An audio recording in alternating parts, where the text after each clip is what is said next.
বর্ষার ইলিশ রান্নার কতই না রকম ফের, তা আজকে না হয় আরও একটু অন্যরকমভাবে বানানো যাক। গ্রামে মাছ কাকুর সস্তা ইলিশ পেয়ে বাড়িতে থাকা আনাজ মশলাই বানিয়ে ফেললাম দারুণ অন্য রকমের স্বাদের নয় পাতলা নয় কষা কারি। ধোয়া কোটা গুঁড়ি কচু আলু বেগুন সমস্ত জলে কিছুক্ষণ ভিজিয়ে জল থেকে তুলে রাখা হলো। বাড়িতে ফলানো পুঁই শাকের কিছুটা কচি পাতা ও ডাঁটা কুচি করে নিলাম। কয়েকটা রসুন কোয়া ও কাঁচা লঙ্কা শিলে বেটে রাখা হলো। একটা ছোটো সাইজের পেঁয়াজ কুচি করে পাতলা করে কুচি করে রাখা হলো। কিছুটা সর্ষের তেল ভালো মতো গরম হলে প্রথমেই জল থেকে তুলে রাখা কচু এবং এর পরপর আলু পুঁই শাকের ডাঁটা দিয়ে বেশ কিছুক্ষণ ভাজার পর পেঁয়াজ কুচি রসুন ও কাঁচা লঙ্কা বাটা দিয়ে 2-3 মিনিট আরও ভেজে পরিমাণ মতো লবণ যোগ করা হলো।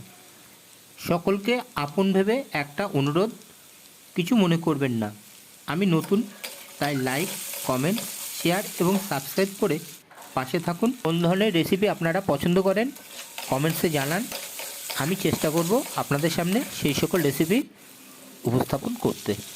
লবণ যোগ করার 3-4 মিনিট পর পুঁই শাকের পাতাগুলো দিয়েও আরও 3-4 মিনিট ফ্রাই করে হলুদ লঙ্কা ধনে ও জিরে গুঁড়ো দিয়ে 1 মিনিট নেড়ে সামান্য জল যোগ করলাম। This recipe is brought to you by Selim. 3-4 minute high ফ্লেমে ভালো মতো কষিয়ে পরিমাণ মতো কাশ্মীরি লঙ্কা গুঁড়ো অ্যাড করলাম। কাশ্মীরি রেড চিলি ব্যবহার করায় কারির কালারটা খুবই সুন্দর আসবে। এই সময় পাত্রের মধ্যে একটা টমেটো কুচি করে রাখা যোগ করা হলো এবং জল থেকে তুলে রাখা বেগুনের টুকরোগুলো এই সময় দিতে হবে।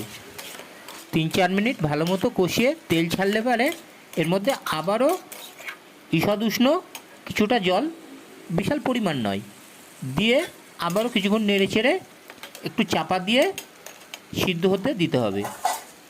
এই সময়ের মধ্যে আমরা কিছুটা সাদা সর্ষে সামান্য জল দিয়ে শিলে ভালো মতো পেস্ট করে নিলাম।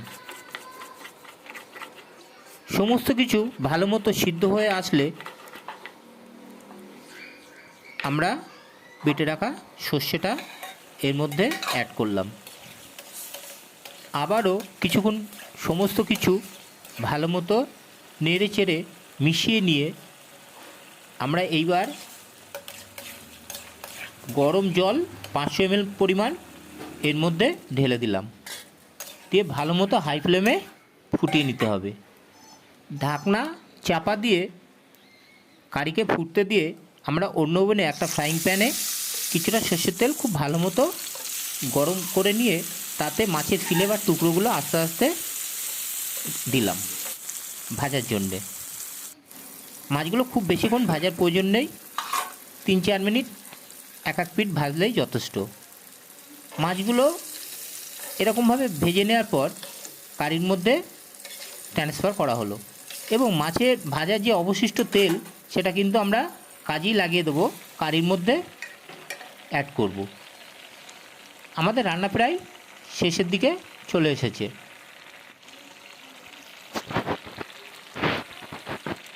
কথায় আছে মাছে ভাতে বাঙালি, মাছ বাঙালিরাই রান্না করতে জানে কত রকমভাবে। এরকমভাবেই নয় একদিন আপনারা করে দেখলেন,